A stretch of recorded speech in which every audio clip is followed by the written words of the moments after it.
Jonathan Edwards Neville.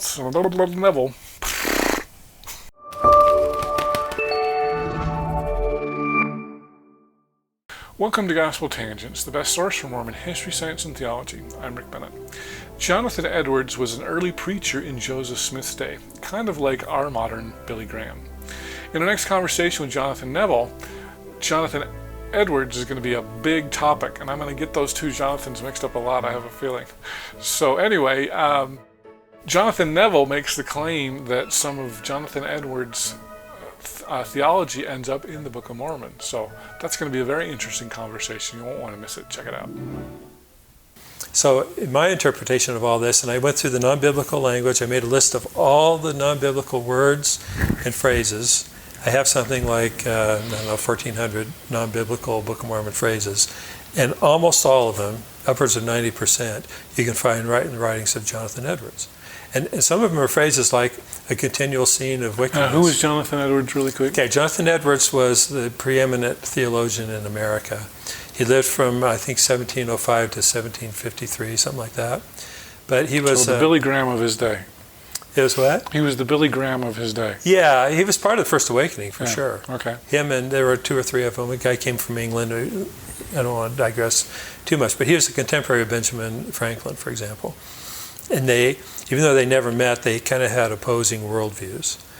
And Edwards he became the president of Princeton University, but he spent several years as a missionary to the Indians in western Massachusetts. And while he was there, he wrote his basic doctrinal books that are pretty well known. In fact, I have lots of material on Edwards, but I wrote a whole book about this. And just like with the Benjamin Winchester, the book I published, my publisher said you can't have it too big, so I limited it to so much. But I have voluminous material to show, and it's really striking. It's amazing. It's really exciting to me. And the examples I give is, if you read the Book of Mormon, it talks about the Book of Moses, right? But it never explains the Book of Moses. You have to have the Bible to understand what the Book of Mormon is talking about. In the Book of Mormon, it talks about natural man as an enemy to God. That's not a biblical phrase. There's a place in the Bible that talks about a natural man, and another one talks about enemy of God, but nowhere does it say a natural man is an enemy to God. But Edwards did an entire sermon on specifically that, how natural men are God's enemies. And if you read Edwards' sermon, then King Benjamin's address makes perfect sense. But because we didn't look at Jonathan Edwards, this phrase from Mosiah, natural man is an enemy to God, is in the top 10 all-time quoted Book of Mormon phrases in General Conference. There's been books and articles written trying to speculate about what it means. And it's all, I don't want to say it's nonsense, it's all profound, inspirational, but it's not accurate because they don't know what Joseph Smith was alluding to when he wrote that, when he translated whatever King Benjamin said. When he translated it, he put it into Jonathan Edwards' terminology. And at that time, people who were familiar with Jonathan Edwards knew exactly what he was talking about. And if you look at it, King Benjamin doesn't explain how the natural man is an enemy of God. He explains how you overcome it. And Edwards wrote a lot about how the natural man is an enemy to God, but he didn't give a good explanation of how to overcome it.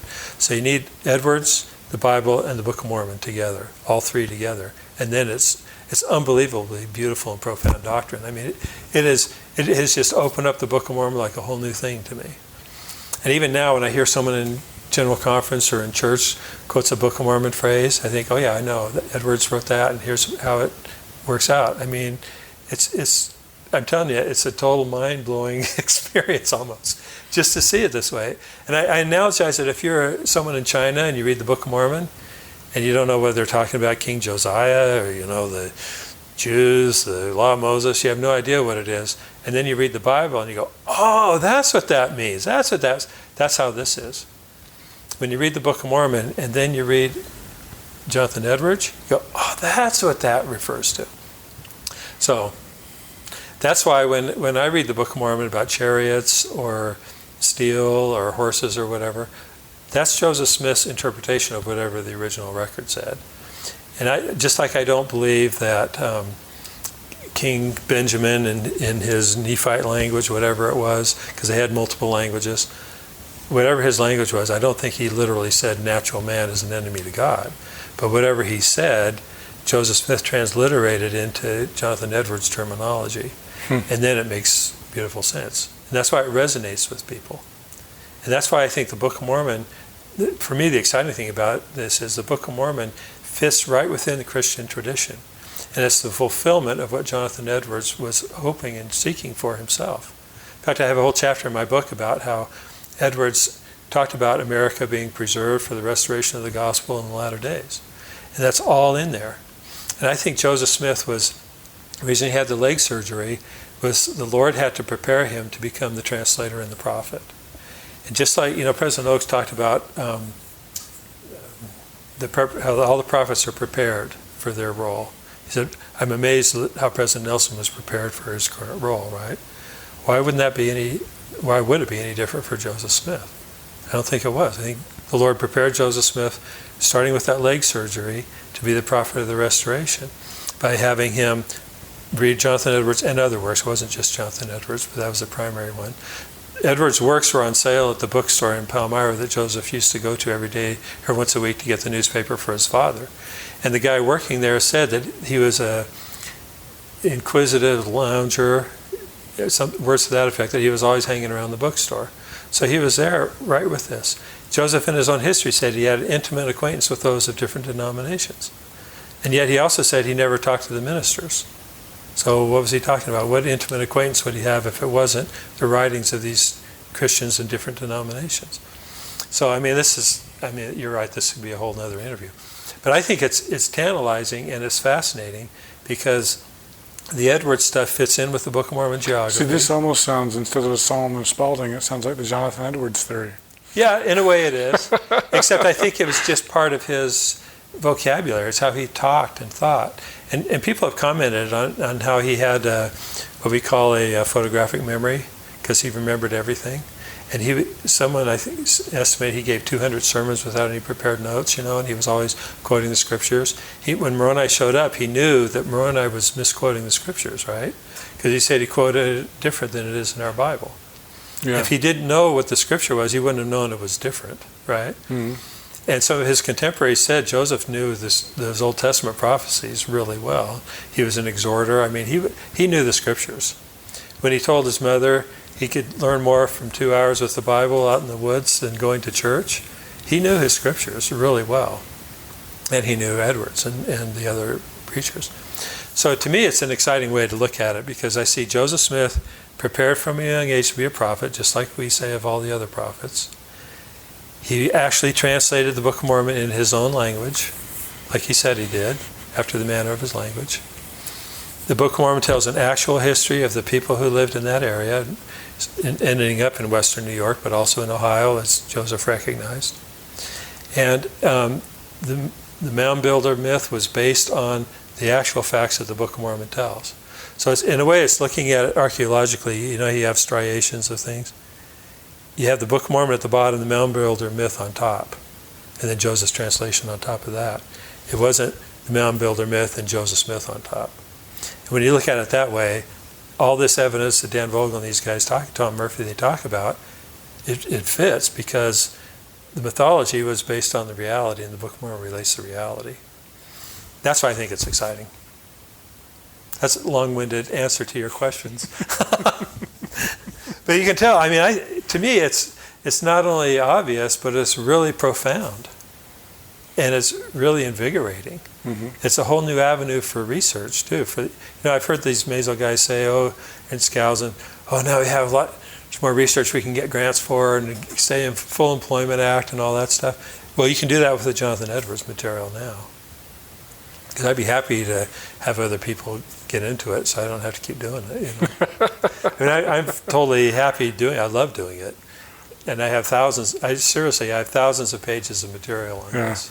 Well, I just know, especially with the Adam Clark stuff and then Joseph Smith translation, that'll cause some people to question. Yeah. And so I think Jonathan Edwards, so it's interesting that you find it inspiring, but I think some other people would find it problematic. And what did Moroni tell Joseph Smith the first time he met him? Your name is going to be had for good and evil, right? And that's the nature of evidence. Whether you're talking about COVID vaccines or global warming, no matter what the topic is, there's a set of facts and there's multiple working hypotheses. And so the Jonathan Edwards, to me, is just, it's a fact. You have to deal with it. I mean, it's obvious. And I agree with Skousen and Carmack that their stuff is a fact. That, you know, the which pronoun versus who versus that kind of stuff, those are facts you have to deal with. To me, they're easy to deal with. And not to rely on this or the Brent Metcalf, wherefore, therefore. Yeah, that one too. But this idea of this metaphysical teleprompter that Joseph had at Rock, come on, you know, to me that is a non-starter because it undermines the entire narrative of the Book of Mormon as well as what Joseph and Oliver said. I hope you enjoyed our conversation with a Heartland expert, Jonathan Neville. In our next conversation, I was surprised to find out that Jonathan is fine with non-literal believers in the Book of Mormon. But what I don't want to have happen, and it's happened, I could give you plenty of anecdotes of this, I don't want people abandoning the ship Zion because they lose faith either in the Mesoamerican or the abstract map that Tyler Griffin's teaching. And kids do. They look at that and they say the Mesoamerican doesn't make any sense. And the prophets taught this anyway, so why are we saying they were wrong? And related to that is the translation. You know, if people want to believe it... So you'd be totally fine with somebody that said that the Book of Mormon's ahistorical, sure, but I love the spiritual message. That's right. That's fine with me. If you'd like to hear the entire interview uncut, please subscribe to patreon.com/gospeltangents for just $5 a month. Patreon is spelled patreon.com/gospeltangents. If you'd like to watch the entire video, you can subscribe at YouTube, Patreon, or on my website at gospeltangents.com and click the yellow subscribe button for just $8 a month. PDF transcripts are just $10 a month, and you can get those on patreon.com/gospeltangents or on my website. I'll send those to you as soon as I've finished completing it. If you'd like to get a paperback and PDF, just subscribe for $20 a month at either Patreon or on my website. Individual paperbacks are available at Amazon.com. Just do a search for Gospel Tangents interview, and you can find all of our past interviews there. Show your Gospel Tangents pride by purchasing a t-shirt on our website at gospeltangents.com/shop. Subscribe on Apple Podcasts at tinyurl.com/gospeltangents. You can get our latest updates by friending me at Facebook, or you can also follow our page at facebook.com/gospeltangents. Become an insider and you can see the newest videos. Follow us on Twitter at Gospel Tangents. Click here to subscribe, here for a transcript, and over here we've got some of our great videos. Thanks again.